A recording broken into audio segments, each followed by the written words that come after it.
গড়বে গড়বে আল্লাহর হুকুমাত, গড়বে গড়বে খেলাফতে রাশেদার, জনগণ নন্দিত আগামী, কোরআনের কাঙ্ক্ষিত আগামী, জনগণ নন্দিত আগামী, কোরআনের কাঙ্ক্ষিত আগামী।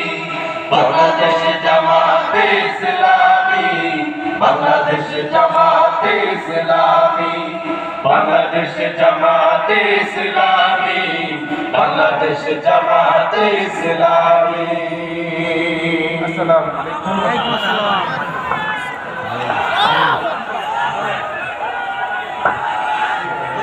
দৃষ্টি আকর্ষণে আমাদের এই কর্মী সম্মেলনে জাতীয় পতাকা এবং জামাত ইসলামের পতাকা ছাড়া অন্য কোনো কালারের পতাকা যারা আনছেন তারা মেহেরবানি করে এই পাশে এখন একটা পতাকা উঠতেছে, জাতীয় পতাকা, জামাত ইসলামের পতাকা ছাড়া অন্য কোনো পতাকা উঠবে না।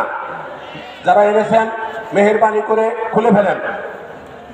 সম্মানিত উপস্থিতি, এ পর্যায়ে বক্তব্য রাখছেন, যার বক্তব্য শোনার জন্য আমরা অধীর আগ্রহে অপেক্ষা করছি। আজকের অনুষ্ঠানের সম্মানিত প্রধান অতিথি, আজকের ঐতিহাসিক কর্মী সম্মেলনে বক্তব্য রাখছেন আমিরে জামাত ডক্টর শফিকুর রহমান। বক্তব্য রাখছেন আমিরে জামাত ডক্টর শফিকুর রহমান।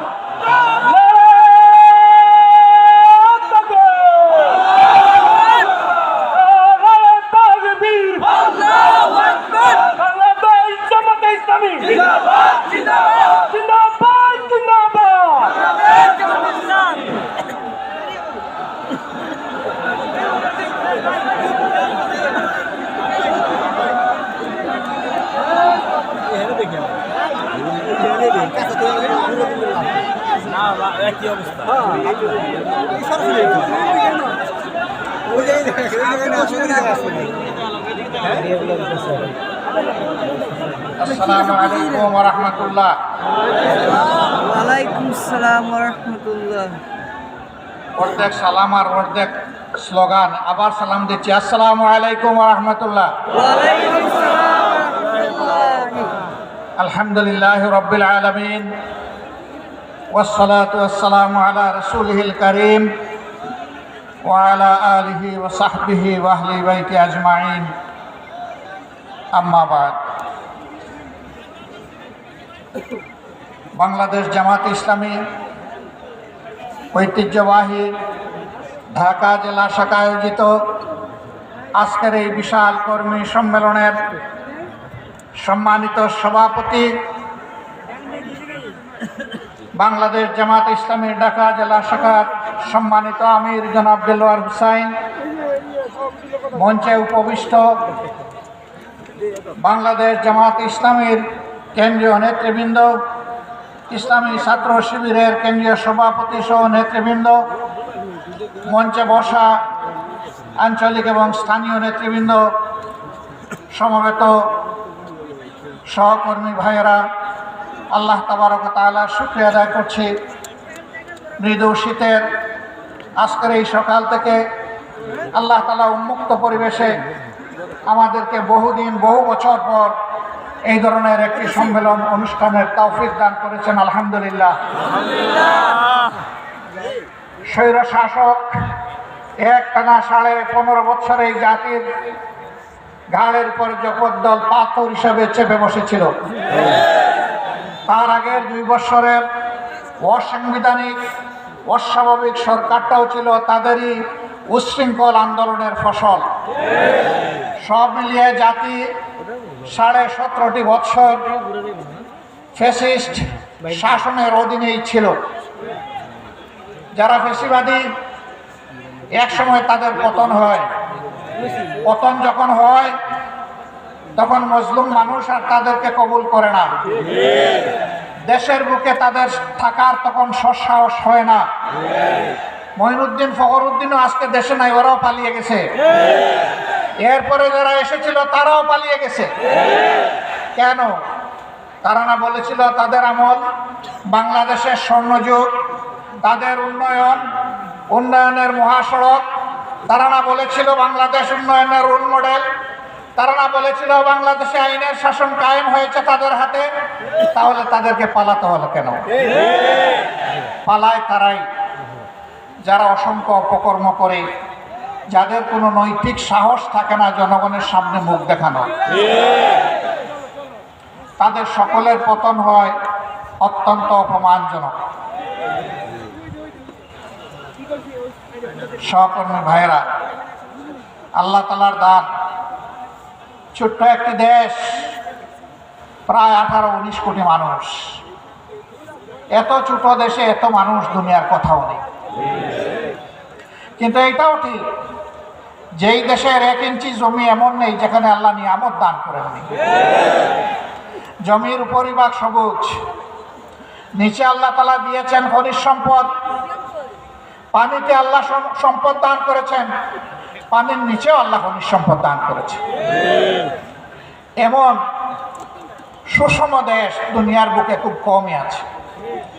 বহু দেশ আমাদের চাইতে 20-30 গুণ বড়, কিন্তু সেখানে হাজার হাজার মাইল মরুভূমির পর মরুভূমি। একটা গাছ ফলাতে হলে তাদেরকে অনেক পরিশ্রম করতে হয়, অনেক বিনিয়োগ করতে হয়। আর বাংলাদেশে পাখি আমাদের ফলের বীজ খায়, ফল খায়, আস্তে করে বীজটা ছেড়ে দেয়, সেখান থেকে গাছ ওঠে। এরকম একটা সম্ভাবনার বাংলাদেশ 53টি বৎসর এক এক করে চলে গেল 72-এর পরে, আবার এর আগে 23টি বৎসর চলে গেল 47-এর পরে।